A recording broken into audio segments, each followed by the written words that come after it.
Labvakar, darbie draugi! Sākam kārtējo pārskatu par karu Ukrainā. Šodien mums ir 1001. Kara diena. Nav īpaši daudz notikumu, bet tā kā es vakar nepastāstīju par vairākām izmaiņām, šodien tam visam pieskaršos. Un laikam tomēr jāpastāsta arī par atakams, jo viss neizskatās tik viennozīmīgi, kā stāsta vairākos masmedija izdevumos. Divas lietas, ko es aizmirsu iepriekšējā raidījumā, ir svarīgas. 17. novembrī bija trieciens ar dronu Iževskā. Tas ir pietiekoši tālu, redzat, no Ukrainas. Un objekts uzbrukuma bija elektromehāniskā rūpnīca Kupol, kur atrodas šeit. Te ir rakstīts kaut kāds finansu rūpniecības akadēmija. Nē, te ir rūpnīca. Un šī rūpnīca ražo Torem 2 un ASA tehniku. Tā kā ļoti labi, ka tur izdevās trāpīt. Vēl viena interesanta lieta, mēs zem tēmas meklējam korejiešus. Krasnojarskā, tas ir Krievijas austrumu daļā, ir nofotografēts ešelons ar M1989 Koksan pašgājēju haubicām no Ziemeļkorejā.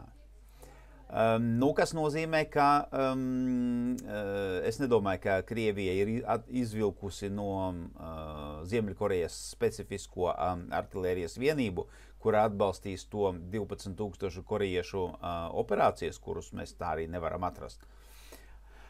Es domāju, ka vienkārši Krievijai ir patiešām nopietnas problēmas ar artilēriju. Atceraties, kādu pusgadu atpakaļ es stāstīju, kas tad pirmais beigsies Krievijas armija, un tas interesantākais ir tas, ka pirmie Krievijas armijai var beigties tieši stobri priekš artilērijas sistēmu.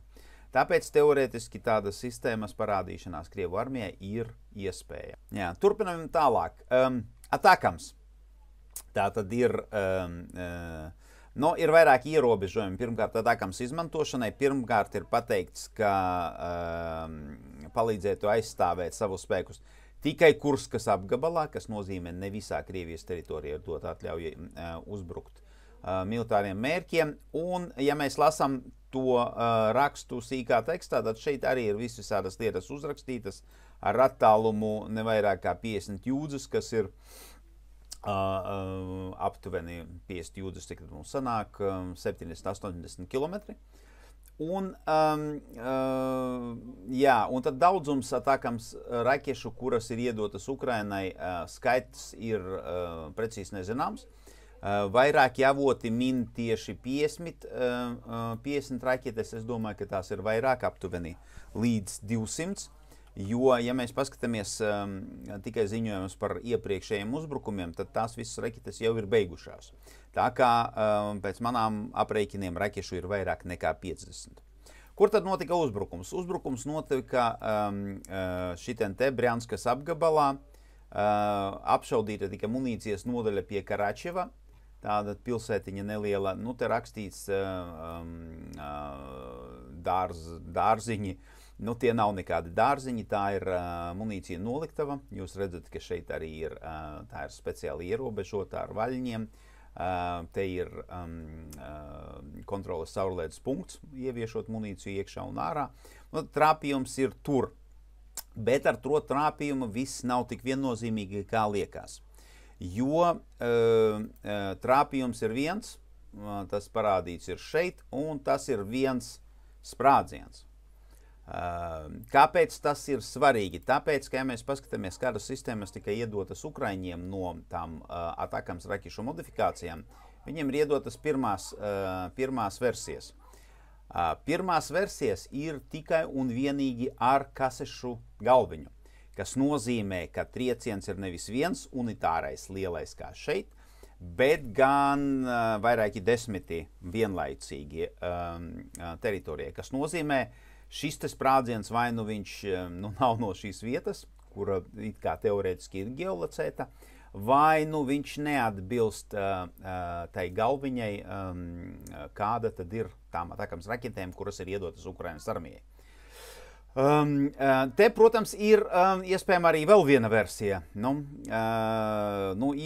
Īsākā versija, pareizāk sakot, divas versijas. Viena īsākā, ka tomēr Ukraiņiem ir arī jaunākas atakams raķetes, un tad tas atbilst šo jaunāko raķešu profilam.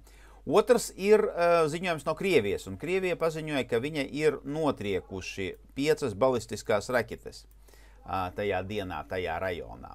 Vienīgās balistiskās raķetes, kas ir Ukrainas armijai, ir, protams, atakams, un te tika ziņots, ka ir izšautas 6 raķetes, tad sanāk 5 Krievi nokrita, un vienu viņi ir bojājuši, un tā ir nokritusi pati.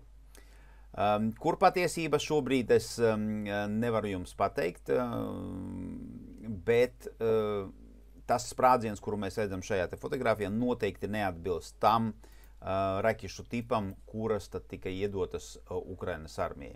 Kas nozīmē, mums nevajag steigties ar pārsteidzīgiem lēmumiem šeit, un vajag tad pagaidīt, un tad mēs redzēsim, parādīsies papildus informācija, parādīsies papildus skaidrojumi, un tad jau arī varēsim izdarīt secinājumus, jo šīm te citām vēlākām raķešu modifikācijām ir unitārā kaujas galva, kas tad attiecīgi varētu atbilst šim te sprādzienam. Vēl viens nepatīkams negadījums, kas ir noticis pie mums Baltijas jūrā. Šitien te mums ir pārgriezti kabeļi, pārgriezti, bojāti speciāli nejauši. To arī šobrīd mēs, protams, ka nevaram pateikt. Tāpat kā ar gāzes vadiem, arī mēs ļoti ilgi nevarējām saprast, kas tur ir noticis un kurš pie tā visa ir vainīgs. Bet, kā jūs saprotat, tas ir tikai vienas valsts interesēs, un tā valsts atrodas no mums uz austrumiem. Tagad par izmaiņām kaujas laukā. Zaparižie virzienā pagājušo dienu ir viena izmaiņa pie Līnkas, bet es gribētu parādīt jums arī visas pārējās, jo, diemžēl, tādu ir daudz, un viņas jums parādīs, tad, kā to dinamiku, kā notiek kaujas laukā, uz kurieni visa tā kauja virzās. Rabociņa virzienā bija viena izmaiņa šitien te, virzienā no Novopokrovkas uz Malēta Kmačka. Velika Novosilka virzienā bija virzība šitien te uz Razdolnē. Arī mēs redzam, ka šeit uzbrukums Velika Novosilkai no šīta virziena un šīta virziena uz Novopiļu un uz Novosilku. Pagaidām ir apstājies, bet šī pagājušā diena ir tāda mierīga diena, kad nebija nekādu lielu izmaiņu. Virzienā uz Uspieņivku mums bija kaujas pie Trudove, un pēc tam tad frontes līnijas izlīdzināšana vairākās vietās, un mēs saprotam, ka Krievijas armija šeit turpina uzbrukumu Konstantinopoļski un Uspieņivkai. Ja mēs paskatāmies, kas notiek pie šīm te ciemiem, tā rinde, kas ir pa vidu, te mēs redzam, ka dienvidos uz Jelizavetivku ir ļoti liels spiediens, Krievijas armija būtiski pavirzies uz priekšu. Pie Antonivkas Krievijas armija ieņem Antonivku un iegāja šajā te aizsardzības pozīcijā uz pusēm. Un šis uzbrukums notika vakar, un tas bija gājis aptuveni šādi. Vairākos virzienos, kur tad Krievijas armija ir pietuvojusies Līnkai. Un principā tad kaujas par Līnku un Jelizavetivku ir šīs nedēļas dienas kārtībā. Virziens uz Pakrovsku, šeit ir vairākas vietās notiek kaujas, izmaiņa ir tikai vienā vietā pie Torieckas, bet ļoti interesanta kauja notiek pie Kurahave. Te es par to pastāstīšu atsevišķi, un mēs redzam, ka turpinās Krievijas armijas uzbrukumi Vaznesienskā, uzbrukumi Pustinkai notiek, un turpinās virzība uz priekšu uz Pakrovsku. Tāda interesantas kaujas notika pie Kurahave, jo iepriekšējās dienās bija ļoti spēcīgs spiediens uz Biristki. Šitien te Līnka bija ieņemta, un tad tālāk notika spiediens uz Biristki, lai sakārtotu situāciju. Ukrainas armija pārcēla daļu savus spēkus no Kurahaves pilsētas aizsardzības uz Biristki. Un šeit viņiem patiešām izdevās stabilizēt situāciju ar Krievijas armijas uzbrukumu. Protams, kā jūs saprotat, momentāli Krievijas armija veica uzbrukumu pašam Kurahave, un tagad kaujas notiek iekšā Kurahave. Šeit ir vēl viens ļoti interesants fakts, kuram šajā karā ļoti daudz kas mūs pārsteidz, un tāpēc brīnumi arī notiek. Atceraties visi tie stāsti par Krievu armiju, kad viņi raka tuneļus un izmantoja dažādās komunikācijas. Šeit tagad ir jauns stāsts, kuru vajag vēl pārbaudīt. Pagaidām ir tikai nepārbaudītā informācija, ka Krievijas armija ar laivām pārcēlās pāri Kurahavas ūdenskrātuvei un iegāja Kurahavē, un tagad notiek kaujas šajā te apdzīvotā vietā. Nu jā, kā es sapratu, jā, daudz kas mūs šajā karā bija pārsteidzis. Iespējams, ka tas ir vēl viens no šādiem pārsteigumiem. Izmaiņas situācijā iepriekšējā dienā ir Pietarieckas. Šitien te mēs redzam virzību uz priekšu, un te mums aiz šitā te zīmējuma paliek stadions, ko Krievijas armija ieņema šitien te. Un tagad mēs redzam, ka izskatās, ka Krimskie arī būs viņu šobrīdējais fokus, kur tad Krievijas armija fokusē savus uzbrukumus, atstājot centrālo daļu un dienvidus nomaļā. Un te jāpasaka gan, ka Ukrainas armija vēl joprojām neatzīst šīs te izmaiņas frontes līnijā, un tad Ukraiņu kartēs šī te teritorija vēl joprojām ir Ukrainas armijas kontrolē. Virzamies tālāk, tātad izmaiņas iepriekšējās dienās. Šitas ir virziens uz Pakrovskie.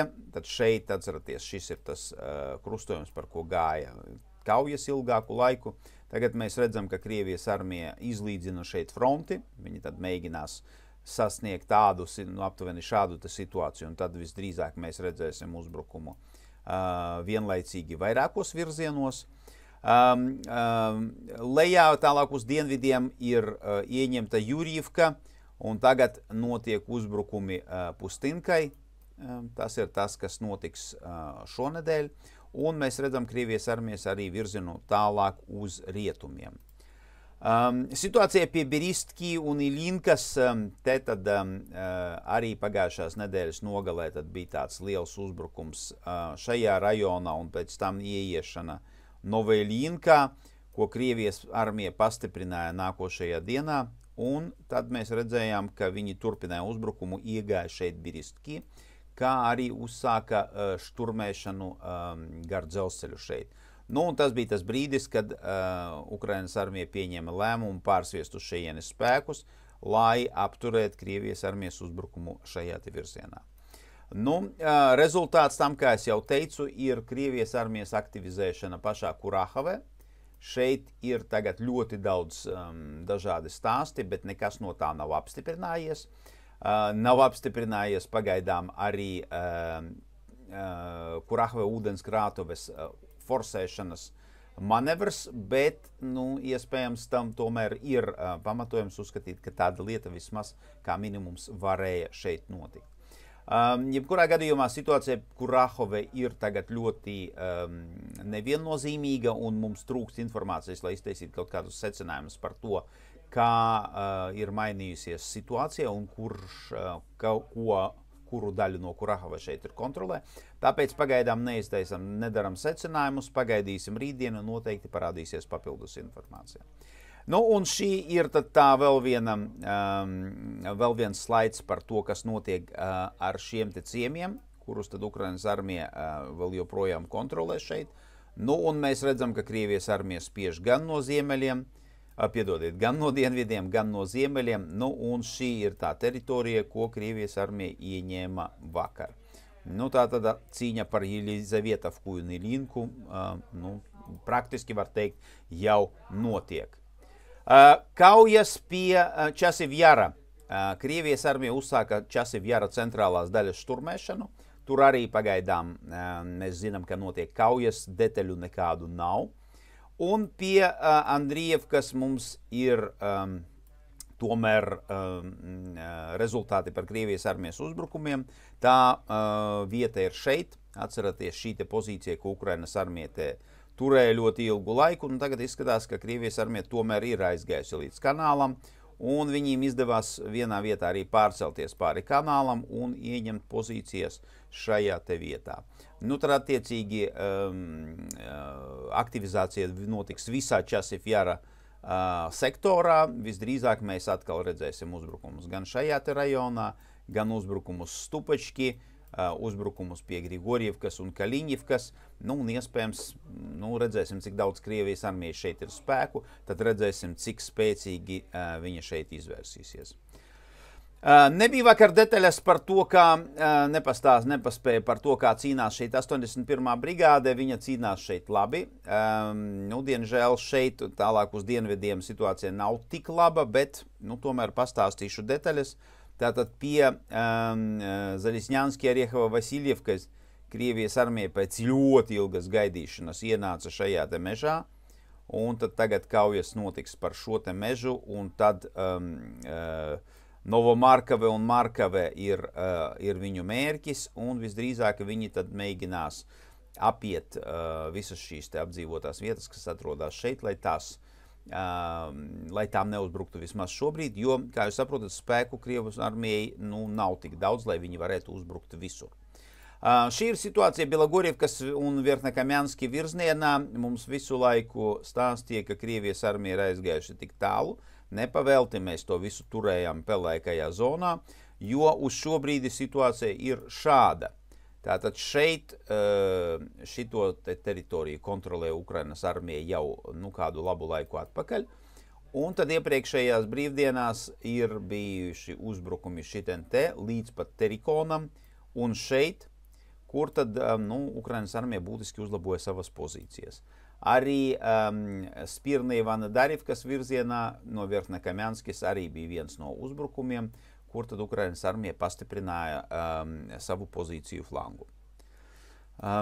Virzamies tālāk, Limanas virziena šeit iepriekšējo dienu kaujas pie Ņevskie, starp Ņevski un Makievku. Tās notika šeit. Krievijas armija pavirzies uz priekšu te, un automātiski tad tas, ko mēs esam palaiduši garām, jo par to nebija nekādu ziņojumu. Arī šī teritorija izrādās, ka tika okupēta ar Krievijas armiju, tad mēs redzam, ka viņi virzās gan pie Makievkas uz priekšu, gan pie Ņevskiem. Kupjanskas virziens šeit izmaiņas ir Kupjanskā, kaujas Kupjanskā turpinās, kā arī Krievijas armijas uzbrukums pie Kaļiesņikivkas. Pie Kupjanskas situācija iepriekšējā dienā bija tāda, ka šo te pozīciju, šo te rūpnīcu Krievijas armija bija ieņēmusi, un tad viņa uzsāka uzbrukumu uz nākošiem diviem objektiem. Pagaidām ne līdz vienam nav tikusi. Tas, kas ir apstiprināts, izmaiņas apstiprinātas teritorija ir šādas. Šī teritorija pārnāca Krievijas armijas kontrolē. Ļoti daudzās kartēs rādās tā, ka Krievijas armija kontrolē lielāku teritoriju, bet tam pagaidām nav nekāda apstiprinājuma. Tāpēc nesteigsimies nekur, paliksim ar šo te okupēto teritoriju. Un kaujas Kupjanskā vēl netuvu nav beigušās, viss ir tikai sācies. Uzbrukums no Kaļiesņikavkas, šeit ir jaunā apdzīvotā vieta Životinka, par kuru es nezināju kartē, man nācās pazaudēt pietiekoši daudz laika, lai atrastu nosaukumu, bet šeit mēs redzam virzību uz priekšu šeit, un tad skaidrs, ka arī kaujas par Gluškivku sāksies. Jo te ir, kā es jau stāstīju jums, tad tas ir tas, ko Krievijas armija mēģina šeit darīt. Viņi virzās no diviem virzieniem, no ziemeļiem un no dienvidiem, tādā veidā mēģinot aplenkt Ukrainas spēkus, kas atrodas šajā teritorijā. Vēl viena izmaiņa bija pie Karmaziņivkas, tad šeit arī Krievijas armija izdevās viņiem pārforsēt upi un pavirzieties uz priekšu šeit. Un automātiski mēs arī sapratām, kur tad ir visa pārējā frontes līnija, jo tad visas tās izmaiņas, kuras mums te notika šajā te rajonā, viņas visas anulējās, un tad jaunā frontes līnija ir šeit. Harkivas virziens šeit Ukrainas armija aktivizējās pie Lukjanci, ir pat video par viņu uzbrukumu. Mēs te redzam vairāku tehnikas vienību kolonnu, kas Ukrainas armijas uzbrukumos nav īpaši bieži sastopams. Un pagaidām rezultātus mēs nezinām, bet tas, kas ir zināms, ka savā uzbrukumā Ukrainas armijai izdevās ienākt šajā te mežā. Šis ir tas mežs, kas ir Krievijas armijas priekšējā aizsardzības līnija. Nu, tad kā minimums Ukrainas armija tikusi iekšā mežā, nu, un tad jau redzēsim, kā tad virzīsies kaujas šajā rajonā. Kurskas rajonā gan bija samērā klusa diena, apstājušies visi lielie uzbrukumi. Vienīgās kaujas, kuras ir atzīmētas Oļgavkas mežā un pie Malajā Lokņa. Un no lieliem notikumiem ir jāsaka, viens ir Krievijas armijas 3 Iskanderu triecieni Junakīvkā, kur potenciāli varētu atrasties kaut kādas Ukrainas armijas izvietojums un koncentrēšanas vieta. Un šeit mēs redzam, tad šeit ir pirmais trāpījums. Un te mēs redzam otro Iskanderu, nu, un tad tam seko trešais. Tad attiecīgi te mēs redzam, ka jau nav pirmā reize, kad Krievijas armija taisa koncentrētu triecienu tieši ar vairākām raķetēm vienā vietā. Jā, vēl par situācijas izmaiņu, tad par Oļgavku mežu un par Lokņu es pastāstīju. Vēl bija tāds interesants video no Pogribki rajona, aptuveni šejienes, kur tad Ukrainas armijas Bredlijs iznīcināja 2 Krievijas armijas bruņu transportierus un cīnīja šeit arī ar tanku. Un tas ir it kā tajā teritorijā, kuru pēc kartes un pēc vispār iepriekšējiem ziņojumiem kontrolē Krievijas armija. Kas nozīmē, ka arī šī teritorija mums visdrīzāk ir tādā lielajā pelēkajā zonā, jo tādas gluži skaidrības, kurš tad ko šeit kontrolē, arī mums nav. Nu, un noslēdzošais situācijas izmaiņa Pļohava. Atceraties, te bija iepriekšējās dienās Ukraiņu uzbrukums. Un tas, ko viņiem izdevās izdarīt, viņiem izdevās ieņemt šo te mežu. Un tas mežs ir tā priekšējā pozīcijā, aizsargājot Pļohava no austrumiem. Krievijas armija šeit kontrolē tikai šo te Pļohava daļu. Un tad, kā mēs redzam, tad iepriekšējā dienā tad, situācija šeit ir uzlabojies. Bet viņa nav tik laba, kā mums gribētos, jo Krievija vēl joprojām kontrolē šo te ceļu. Un tas ir vienīgais apgādes ceļš uz Pļohava, kā arī aizmugurie viņiem vēl joprojām ir Pselriv upe, kura tad, tā pozīcija šeit ir, būsim godīgi, apdraudēta.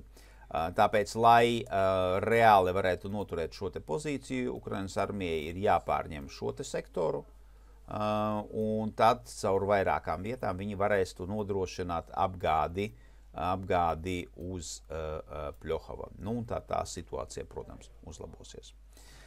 Jā, tas šodienai man ir viss. Jā, tagad mums jau vairāk kā 1000 dienas turpinās šīs karš. Ļoti lielas cerības mēs liekam uz 20. tikai ne novembri, bet janvāri. Cerēsim, ka situācija kaut kādā veidā mums tomēr atrisināsies. Kā jūs zināt, bija arī mūsu prezidenta Edgara Riņkeviča sarunā ar ASV jauno ievēlēto prezidentu Donaldu Trumpu. Protams, ka viņi runāja arī par Ukrainu. Un, protams, ka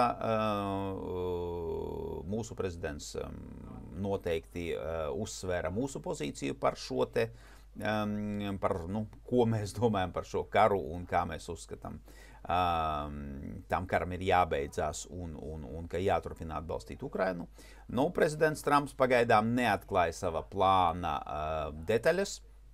Tad par tām, es domāju, bet pamazītiņam mēs noteikti kaut ko uzzināsim. Un, protams, skatīsimies, kas notiek ar atakams raķetēm, kur tad tie uzbrukumi notiek un galvenais, kādas atakams raķetes Ukrainas armija izmanto, jo, kā jūs sapratāt, arī pēc tā sprādziena, ko mēs redzam, mēs arī varam pateikt, kāda tad ieroču sistēma tika izmantota. Jā, tad paldies par uzmanību. Labi, ka sanāca šodien visas detaļas iepriekšējo kauju jums izskaidrot. Tāpēc nākošie raidījumi būs saspiestāki un koncentrētāki, kur tad es varēšu fokusēties tikai uz vienas dienas notikumiem. Jā, bet par kaujām šodien es kā parasti jums pastāstīšu rīt. Paldies par jūsu uzmanību un līdz rītam!